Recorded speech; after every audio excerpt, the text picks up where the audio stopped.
Hello and welcome back to another video. Today I'm going to be talking about footballs, mainly predictions again, because a little while ago the Champions League round of 16 draw happened. So I'm going to go through each game, tell you the score, what I think of each leg, and who I think is eventually going to go through to the next round. But first, let's quickly talk about the group stages when I've done the predictions back a little while ago. With Group A, I've done decent, to be fair. I only got Club Brugge and Galatasaray the wrong way round, but luckily I got top two spot on. In Group B, I probably overestimated Tottenham. Obviously the Poch sacking and stuff didn't really help, and but I also probably underestimated Bayern, if anything. Luckily I got third and fourth place correct, but a 7-2 where Bayern beat Tottenham 7-2, it really sealed who was going to top this group. With Group C, I got it completely right. Man City was a given that they were going to top it, to be honest, compared to the other competition in the group.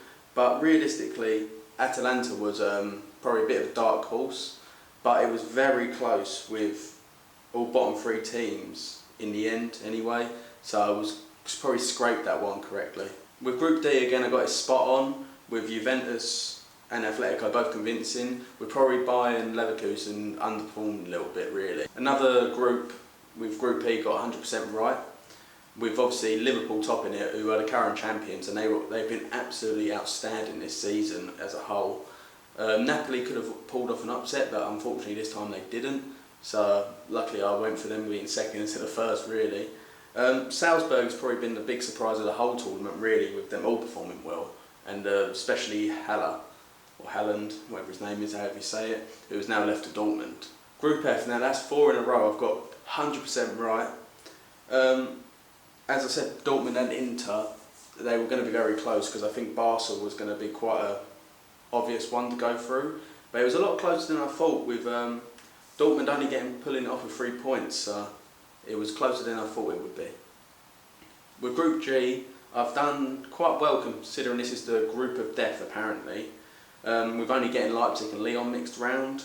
Mainly really because Leipzig have been outstanding in their whole season so far this year.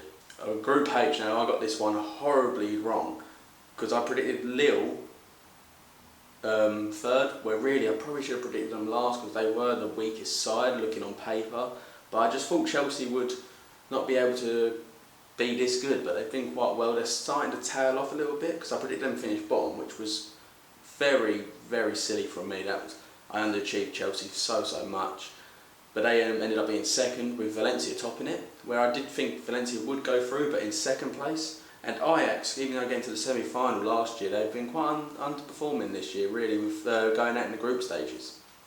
Now let's go on to the round of 16 matches. First up, I've got Borussia Dortmund versus PSG here. The first leg being in Germany, so it's Dortmund's advantage, with the second leg being in France, so it'll be PSG's advantage. Seeing this is quite a tough one really, because Dortmund have been performing quite well, especially in the Champions League, but PSG have got players like Mbappe, Neymar and Icardi who's also perform well, but then you've got Cavani who's trying to leave the club in January and stuff, so that could play on the minds of all the other players. But Dortmund have a quality team as well, with Royce and Sancho and people like that, and I'm pretty sure Dortmund's new signing Haaland won't be allowed to play because he'll be cup tied. So that's a few goals what are missing, especially in the Champions League, because he's been doing very, very well there. But considering that the first leg will be in Germany, I feel like PSG will still win, but they'll only get a little 1-0 win. But then PSG will, in the second leg in France, will show their dominance a bit more, winning 2-1 I think. I feel like Dortmund in the early stages will be pushing on, and then PSG will catch them on the break, and maybe a late goal for Dortmund to make it 3-1 aggregate, meaning PSG will go through. Right, the second game I've got here is Real Madrid versus Manchester City. Now they're two very, very good teams, and debatably both underperforming a little bit compared to what we're used to, but that's what happens when you set such a high standard for yourselves, being two very well organised teams and stuff like this. But yeah, again, form does still come into play a bit. But the first game's in Spain, so at Madrid, and then the second game will be in England at the Etihad.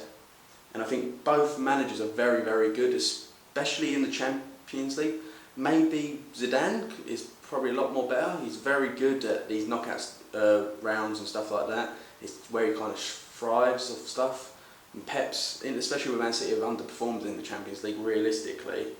And I think this will be a bonus to Real Madrid, especially with quite a young side really, that I think that they'll be very hungry to try and prove a point, to try and push on the Real Madrid legacy a lot more. And with the first leg being at home for Madrid, I think they'll pull off a 2-1 win, which will, I'm not too sure who will be the scorers or how it will go, if that will go that way, but I just have a feeling that 2-1 is going to be what it will be.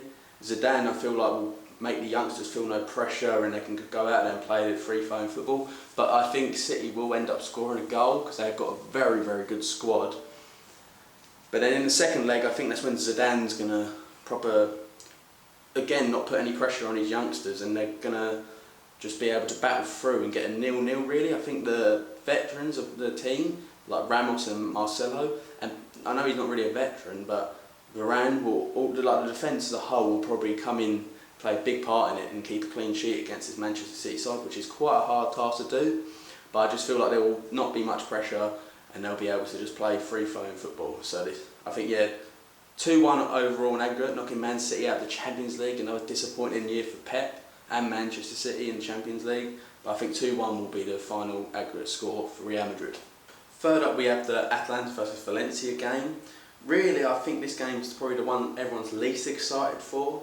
Not meaning it's going to be a bad game, and possibly a dark horse to actually watch. I feel like this might be quite a high-scoring game. The first leg will be in Italy, with a very passionate country Italy can be, especially Atalanta. I'm pretty sure this game's going to be held in the San Siro as well, which I know ain't Atalanta's actual home stadium, so I'm not sure if it will play a big part in it. But from this first leg, I feel like the Italian passion will come through, and they're able to win 4-2. I know that's quite a high scoring prediction, but I think 4-2 seems reasonable because Atalanta haven't got much to lose. They're doing well anyway in the Champions League. Valencia are doing well as well, but I feel like there's a bit more pressure on Valencia compared to Atalanta, because Atalanta can't actually, but they haven't really been into the Champions League, where Valencia have been into it a lot more. And with the second leg being in Spain, I feel like this is going to be even tougher to call now, making it a 4-2 to the Italian side. But I feel like Valencia will win the second leg, more likely be like a 3-2 win. Yeah, 3-2 I'd say. 3-2 win in the second leg. But this means that Atalanta will be winning on away goals, which will be 6-5 overall. And I think it's quite a bold, I know it's quite a bold prediction, but for a high scoring game.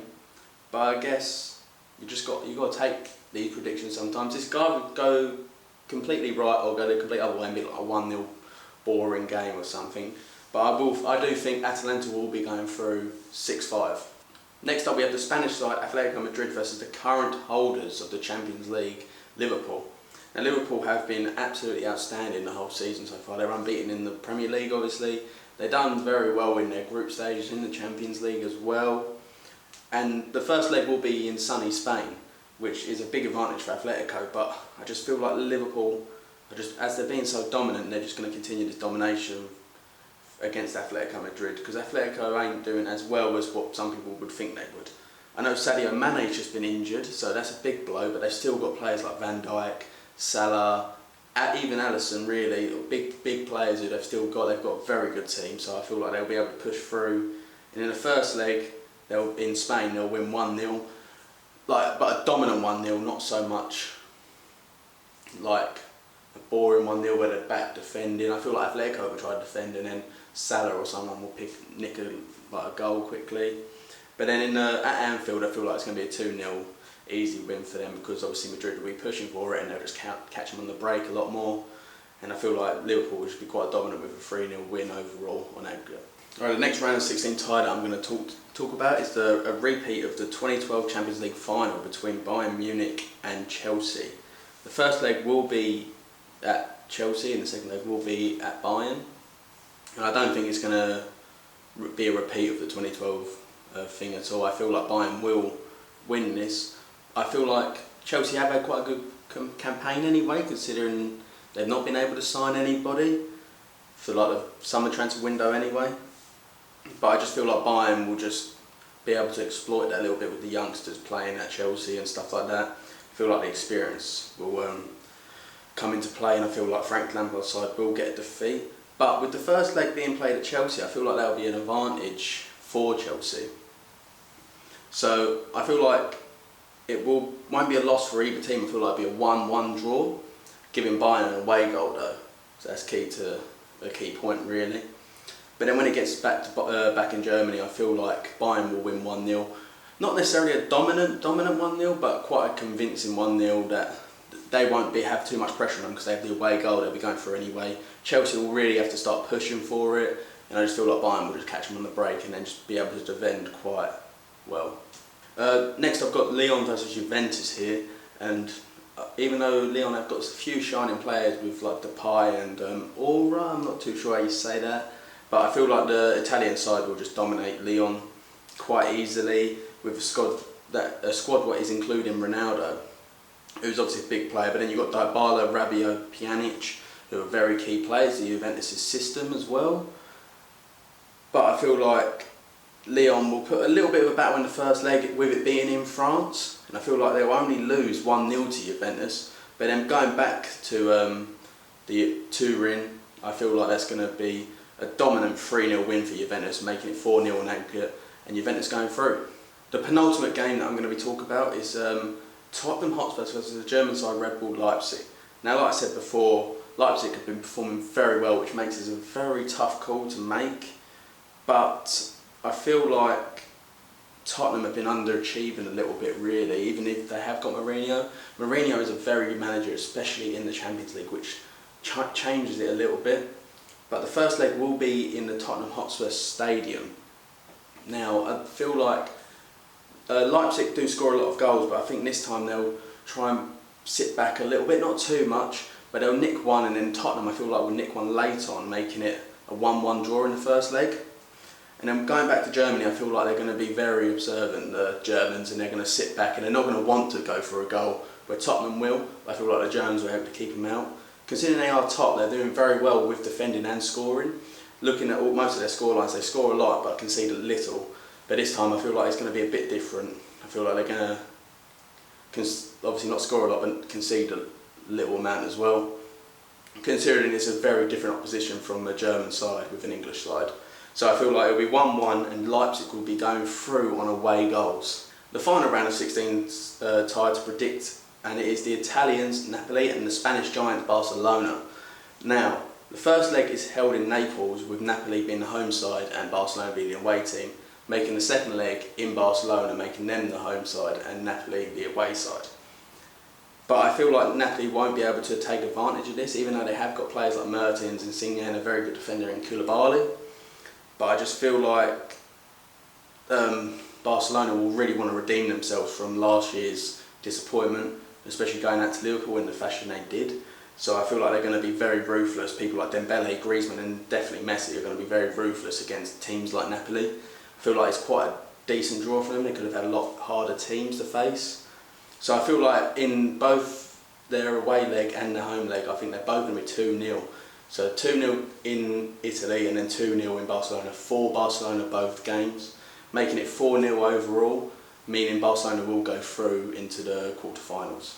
That's my Champions League round of 16 predictions. Now let me know in the comments below who you think is going to go through and what the scorelines in each game is going to be. I'd like to know your opinions as well. I will carry on these predictions into when the latter stages get drawn and stuff like that. But thank you for watching. Don't forget to follow me on Twitter and Instagram, and I'll see you later.